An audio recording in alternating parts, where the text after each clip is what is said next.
I need you to hear this. Not in the half-present way that people listen when they are mostly comfortable with where things are and scrolling for reassurance. In the full, both feet planted, nothing else on your mind way that a warning deserves. Because this is a warning. And the difference between a reading that delivers good news and a reading that delivers a warning is that the warning has a clock on it. The good news will arrive on its own timeline, regardless of whether you were paying attention when it was described to you. The warning requires your action, your decision, your willingness to receive an uncomfortable truth and do something with it before the window in which something can be done closes. The window is open, but it is not open indefinitely. Let me tell you what I am seeing before I tell you what I need you to do about it. A structure, something you have been inside long enough that you have stopped being able to fully see it from the outside. Something that looked different when you first entered it than it looks now from the inside of a significant period of time spent within its walls.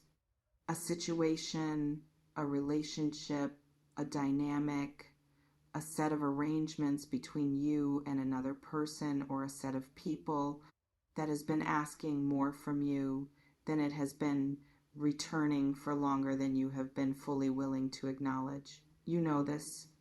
That is the part I need to say clearly before anything else. You are not in a situation you do not have eyes on. You see what is happening. You have been seeing it. The issue is not perception. The issue is what you have been doing with the perception. You have been staying for reasons that made sense at various points and that continue to make a kind of sense even now. Reasons that are real and that deserve to be honored rather than dismissed. History, investment. The specific complexity of a connection that does not resolve cleanly into the obvious categories of good and bad. The genuine difficulty of leaving something that has been a significant part of your daily experience, even when that significant part has not been healthy. I understand why you have been staying, and I need to tell you that the staying has reached a point where it is no longer the survivable option it once was. Let me describe the specific quality of what is at risk if you do not move. Not your safety in the dramatic sense, though for some of you that is also present and I will address it directly. What is most immediately at risk is something subtler and in some ways more damaging than visible harm. Your sense of what is normal. This is what extended proximity to an unhealthy dynamic does. It does not announce itself as damage. It does not produce obvious, dateable moments of harm that can be clearly identified as the problem. It operates through gradual acclimation, through the slow, almost imperceptible process of adjusting what you expect from a relationship or a situation to match what the relationship or the situation is actually delivering. Until one day you realize that things you once would never have accepted feel ordinary. Until one day you notice that you are more careful around a particular person than you should need to be, that you monitor your own responses in their presence in ways that do not happen with other people, that there are things you do not say, reactions you suppress, versions of yourself you do not bring forward because the space you are in does not feel safe for them. Until one day you realize that you have been making yourself smaller to fit into an arrangement that was never the right size for who you actually are. That day is arriving. Until one day you realize that you have been making yourself smaller to fit into an arrangement that was never the right size for who you actually are. That day is arriving. I want to describe what I mean by the sense of what is normal being recalibrated, because I think this is the piece of the warning that is hardest to see from inside the situation and therefore the most important to name from outside it. There is a version of you that existed before this arrangement began, a version with a particular baseline, a particular sense of how conversations are supposed to feel, how being around someone is supposed to feel, what acceptable treatment looks like, what the normal emotional weather of an interaction is, a version of you that had clear internal signals for when something felt wrong versus when it felt right. What happens inside a dynamic that is consistently off is that those signals get recalibrated, not by a single dramatic event, by the sustained, ordinary, daily experience of an off register that your system eventually decides must be the baseline rather than a deviation from it. Because your nervous system is built to adapt, to call whatever is consistently present normal, to stop flagging as unusual the things that are always present. You stopped flagging the things that were once obvious indicators of something wrong became the background texture of your daily experience.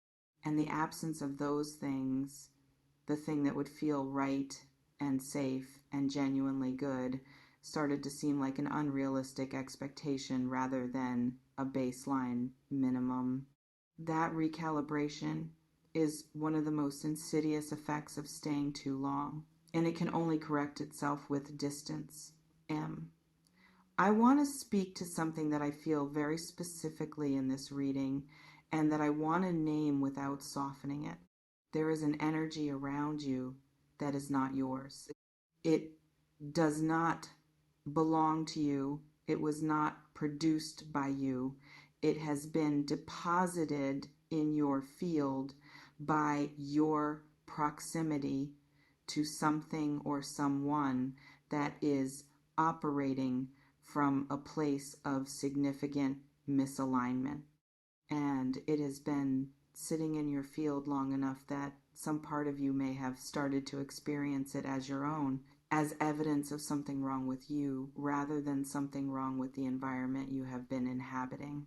This is one of the most common and most damaging effects of staying in something past the point that it is safe to stay.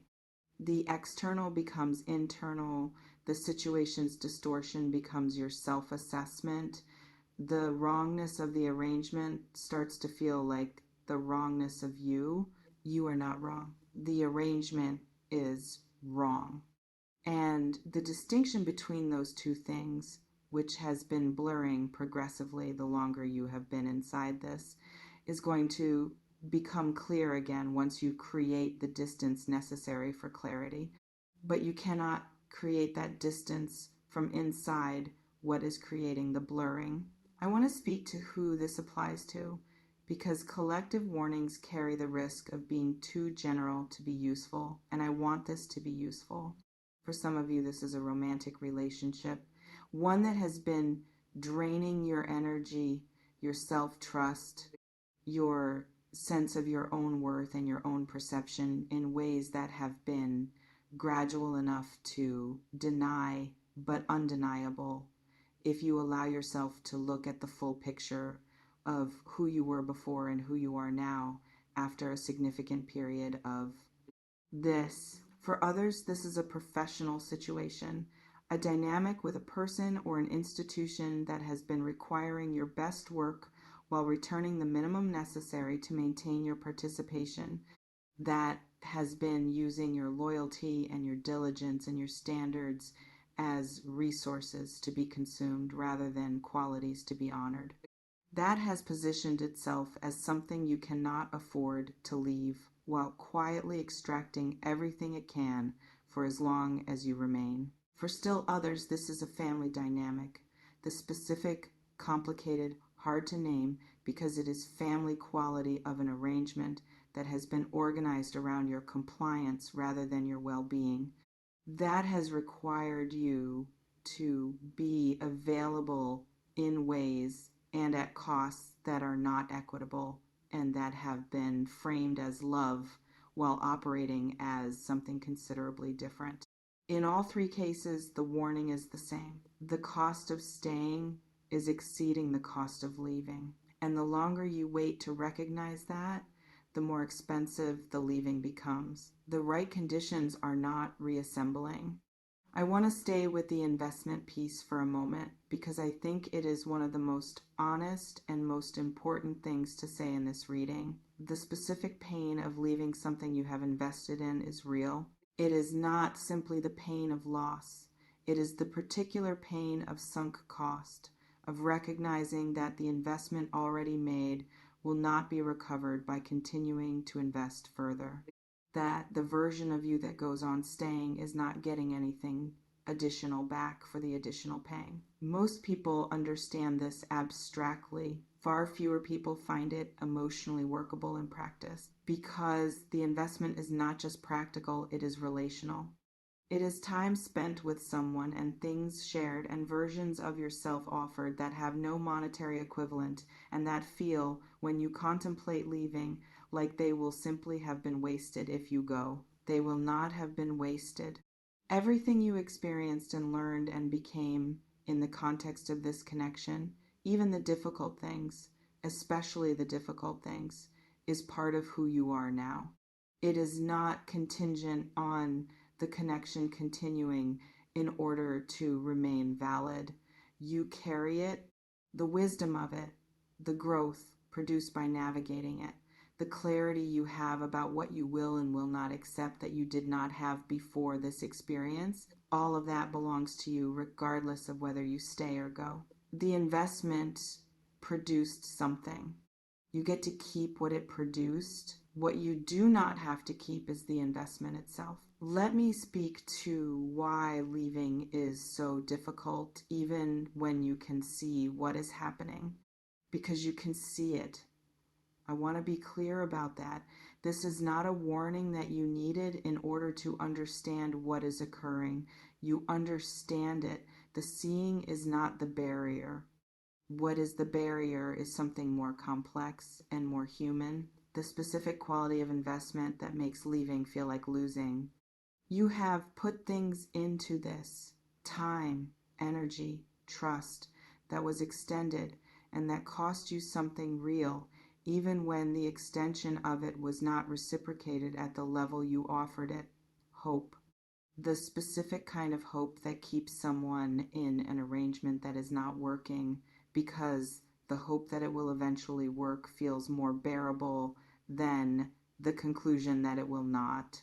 And there's the history, the version of this that existed before the current version, the earlier period when things were different, or seemed different, or had enough promising moments that the investment felt justified. That earlier period lives in your memory as evidence that this was once worth being in. And your mind keeps returning to it as justification for the staying, as proof that what was there before could be there again if the right conditions reassembled. The right conditions are not reassembling. I want to say that clearly and without cruelty, not because the thing was never real or the history was fabricated or the investment was wrong, but because what exists now is not the earlier version and has not been for long enough that continuing to relate to it as though it is or as though it could return to being is costing you something you cannot afford to keep paying. Tell me in the comments if this is landing somewhere specific, not the details, just whether something I have said has matched the shape of something you have been trying to see clearly. Whether the blurring I described feels familiar, whether the making yourself smaller feels recognizable. I want to know. And I think saying it somewhere, even to a reading in a comment section, is part of what allows it to become real enough to act on. I want to speak to what getting out actually looks like. Because the phrase sounds simple and the reality is almost never simple. And I think being honest about that is more useful than pretending the action is easier than it is. It is not clean. Leaving rarely is. There is complexity in it. The practical complexity of disentangling from arrangements that are intertwined with your daily life. The emotional complexity of grieving something even as you are leaving it, of holding the loss and the relief at the same time without either canceling the other. The social complexity of the version of events that will exist in the world around you when you are no longer participating in the arrangement that has been creating a particular picture of things. None of that is simple, and I am not telling you it is. What I am telling you is that the complexity of leaving, while real and while genuinely demanding, is finite. It has a duration. It produces a landscape that, while initially unfamiliar and uncomfortable, is navigable. That gradually becomes your actual life, rather than the difficult process of becoming your actual life. The complexity of staying is not finite. It does not have a duration. It does not produce a landscape that gradually improves with time spent in it. It produces the reverse. The longer you stay in something past the point where it is serving you, the harder the leaving becomes. The more normalized the distortion becomes, the further from your actual self you drift. The more of the good years and the real energy and the genuine potential of your life gets consumed by maintaining something that was not built to sustain your actual becoming. The complexity of leaving is temporary. The complexity of staying is not, let me speak to what exists on the other side of this. Not immediately, not in the first days or weeks, which will have their own quality of disorientation that I do not want to minimize. But in the medium term, in the territory that becomes available, once the immediate difficulty of the transition has been moved through, there is a specific quality of return, a return to yourself, to the version of yourself that was present before this arrangement began shaping what was acceptable and what was expected and what was possible, to the clearer, less monitored, more fully expressive version of yourself that has been operating at reduced capacity in an environment that could not hold your full size. That version is still there. It is not gone. It is not permanently altered by the period of compression. It is simply waiting for the conditions that allow it to reemerge, waiting for the specific practical circumstance of not being inside something that requires its suppression. You create those conditions by leaving, not by working harder within the current arrangement, not by finding the right approach or the right conversation or the right way of making the dynamic function in a way it has not been willing to function. By removing yourself from the field of it, the return to yourself is on the other side. It is the most significant thing waiting for you there. I want to address something that I know is present for many of you in the form of a specific fear. The fear of what happens to them, not your well-being, theirs. The specific compassion-driven concern about what your leaving produces in or for another person. The sense of responsibility that has been one of the threads keeping you inside something you have already understood was not good for you. The particular Virgo quality of caring so precisely and so specifically about the people in your life that even someone who has not been good for you remains someone whose well-being you feel a sense of obligation toward. I want to say something about that care that I think is important. The care is real and it is one of your most genuine qualities and it is not something to extinguish. But Care for someone else does not require you to remain in a situation that is harming you. These are not the same thing, and they have been allowed to become conflated in the way you have been reasoning about staying. What happens to another person when you leave is their navigation to do. It is not your responsibility in the sense of preventing you from doing what is necessary for your own health and your own becoming. You cannot save someone from the consequences of their own choices by absorbing those consequences into your life indefinitely. What you can do is leave and allow the space that your leaving creates to produce whatever it is going to produce for both of you, including the things that might eventually be productive for them, even if they are not immediately comfortable. Your leaving is not a betrayal of care. It is an act of it toward yourself, which is where care has to begin before it can be sustainably extended to anyone else. As we close, I want to leave you with something concrete. Not a grand plan or a dramatic action or anything that requires you to have resolved every complexity before you can begin. Something much smaller than that. One honest look at the full picture of what this has been costing you, not the version filtered through the history or the hope or the fear of what leaving involves. The unfiltered version, the one that counts the actual cost in actual terms. What this has taken from you in energy and in self-trust and in time and in the specific development of your own life that was not happening while your resources were going toward maintaining something that was not maintaining. One honest look at that, and then the question that follows from an honest look. If not now, when?